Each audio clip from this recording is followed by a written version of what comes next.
Guido Fawkes fue un militar inglés del siglo XVI. Y os resultará extraño que empiece hablando en este programa de un militar inglés. Dadme un momento y lo entenderéis. Decía que Guido Fawkes fue un militar inglés del siglo XVI que en el año 1591 cruzó el Canal de la Mancha y se unió a las tropas españolas para luchar contra los Países Bajos y posteriormente contra Francia. 3 siglos después, a Alan Moore y David Lloyd se les ocurrió recuperar a Fawkes. De oportunidades, de riesgos, de incertidumbre y de un cómic y una película de culto, vamos a hablar hoy en Mitos del Trading.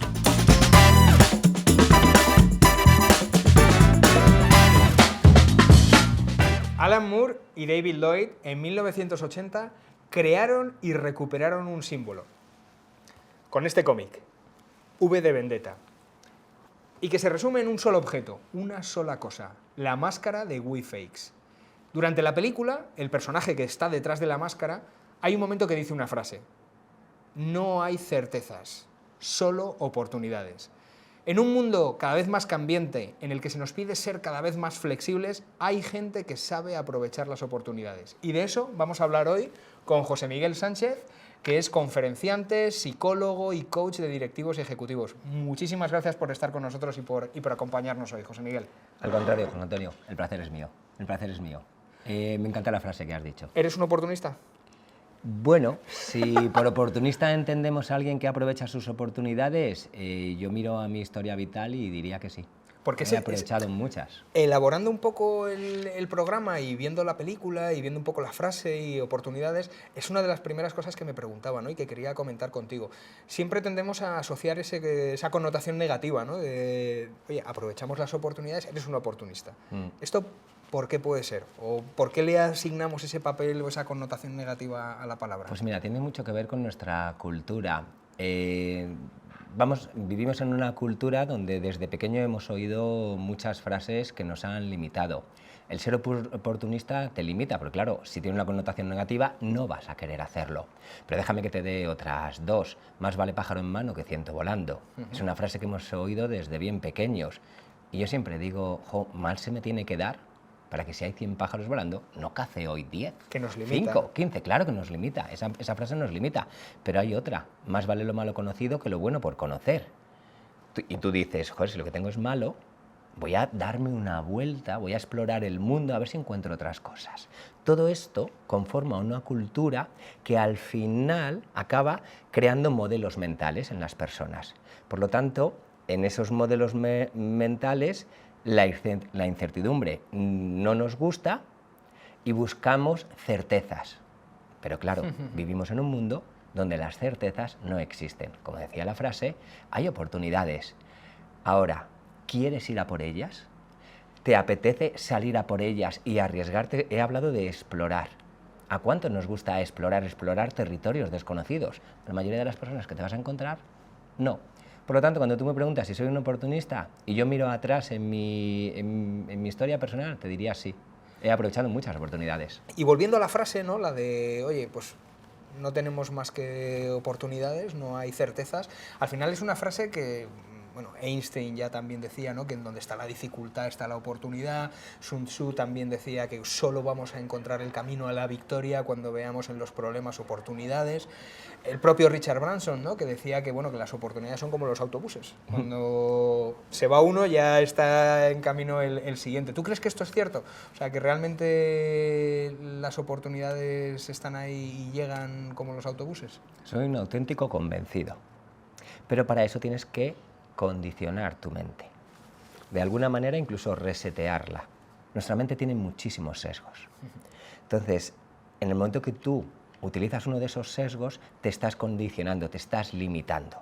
Con lo cual, olvídate ya de las oportunidades. Cualquiera de las frases que has dicho, la de Branson, que me parece buenísima, de oportunidades, la de Einstein, hay otra que decía, locura es tratar de conseguir un objetivo diferente haciendo siempre lo mismo. Entonces, hablaba mucho de... Que es lo que hacemos todos. Claro, hablaba mucho de ese explorador. Entonces, en el momento que los sesgos toman el mando, olvídate ya de arriesgarte, de ir a por aquel objetivo que podrías ir. Por lo tanto, lo que hay que aprender es a recondicionar, a resetear tu cerebro e identificar los miedos reales. Es decir, si yo te pregunto ahora mismo a qué deberías tener miedo, más allá de conducir en Madrid a día de hoy, pues tenemos pocas cosas, que nos caiga una maceta paseando, pero no hay muchos riesgos reales. Porque volviendo al tema de las oportunidades, ¿no? De lo que estábamos comentando, ¿no? De coger el autobús, aprovechar esa oportunidad, nosotros que somos latinos siempre nos estamos enfrentando a dos mundos contrapuestos, ¿no? O a lo mejor no son contrapuestos, ¿no? Por eso te quería preguntar, por un lado aprovecha esa oportunidad, trata de tomar ese problema como una oportunidad, y por otro lado tenemos el carpe diem, el aprovecha el momento de Horacio, ¿no? Que tenemos tan imbrincado en nuestra cultura. ¿Tú crees que esto es un pensamiento contrapuesto o podemos también aprovechar ese carpe diem en nuestro favor? Desde mi punto de vista como psicólogo, el carpe diem es lo mejor que nos puede pasar. O sea, que es bueno. Claro, significa estar presente. Estar presente para lo que sea que voy a hacer, para la que sea decisión que voy a tomar.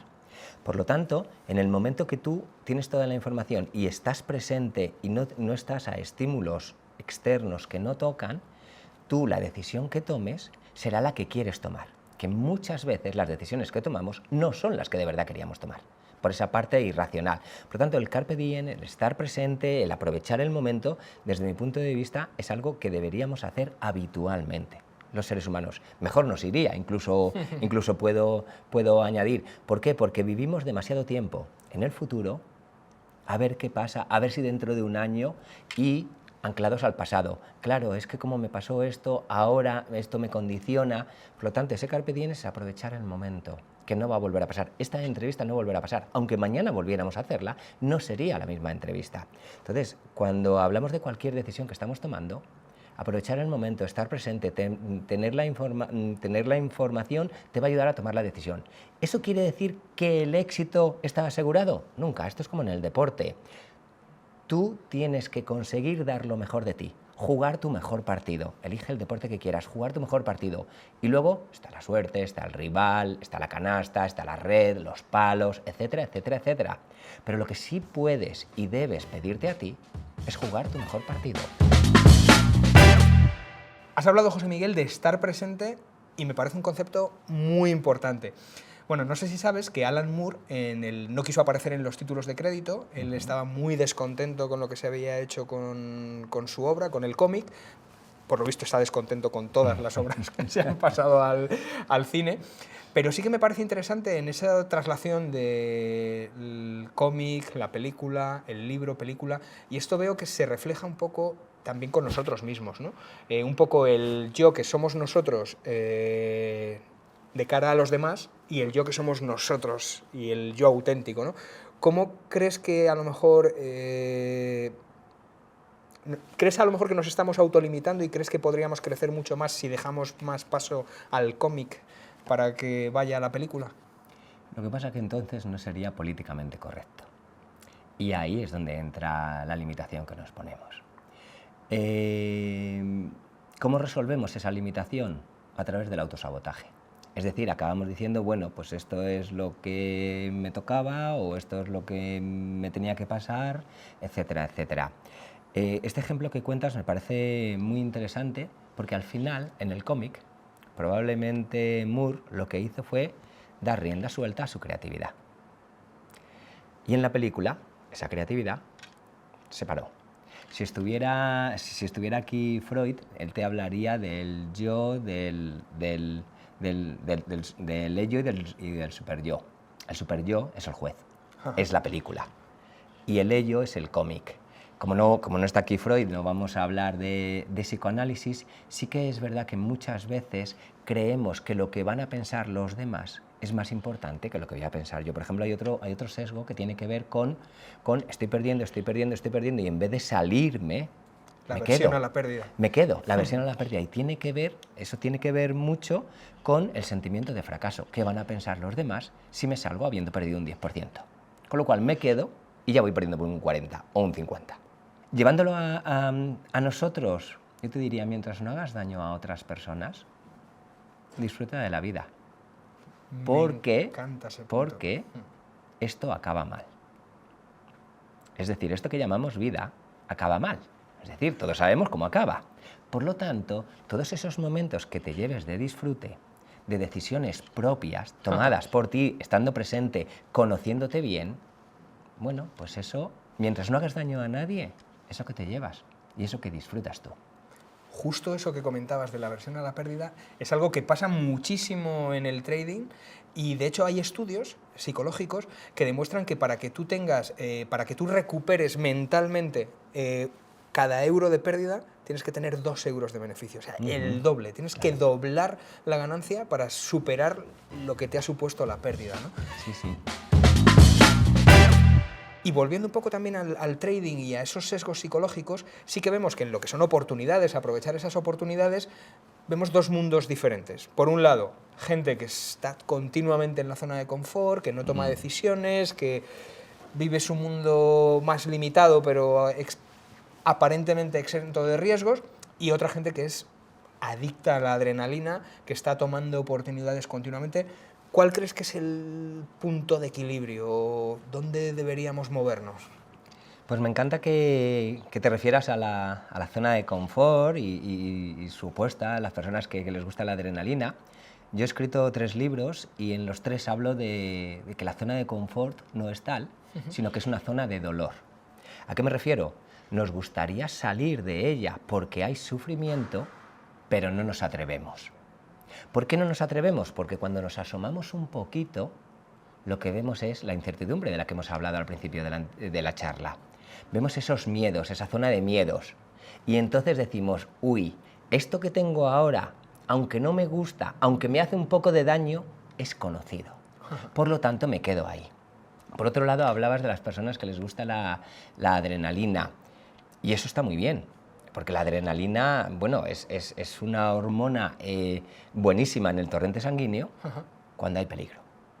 Es decir, la adrenalina se segrega a través del hipotálamo cuando tenemos un peligro cerca. Por lo tanto, una persona que necesita esa adrenalina es que necesita sentirse en peligro, ya sea saltando en paracaídas, ya sea conduciendo un coche, un Fórmula 1 o un coche de rallies, o ya sea invirtiendo con poca información, en momentos de mucho riesgo, porque esa adrenalina al final te pone en un estado de alerta máxima. Es como una droga, en cierto modo.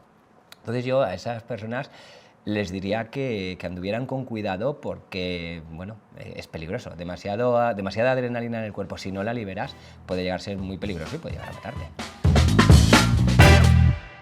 Así que, llegado a este punto, tenemos esa frase, la frase de la película: no hay certezas, solo hay oportunidades. Veredicto, ¿verdadero o falso? Para mí es verdadera. Este es un mundo lleno de oportunidades y estamos tardando en cogerlas, porque de repente un día miras atrás y dices, ¿ya? ¿Ya? Y yo, cuando me muera ya por los 100 y pico, quiero mirar atrás y decir, wow, ha merecido la pena este viaje. Pues me parece una conclusión fantástica. Buscamos las oportunidades, analizamos el sesgo y buscamos la ayuda además en los expertos y nos formamos e informamos, que es lo que siempre recomendamos desde IG. Bueno. Pues hasta aquí Mitos del Trading. Muchísimas gracias, José Miguel. Seguiremos en el próximo episodio hablando de cine, hablando de trading y hablando de cultura pop con invitados de lujo como tú. Qué bien, ha sido un verdadero placer. Muchas gracias. Muchas gracias, José Miguel. Gracias.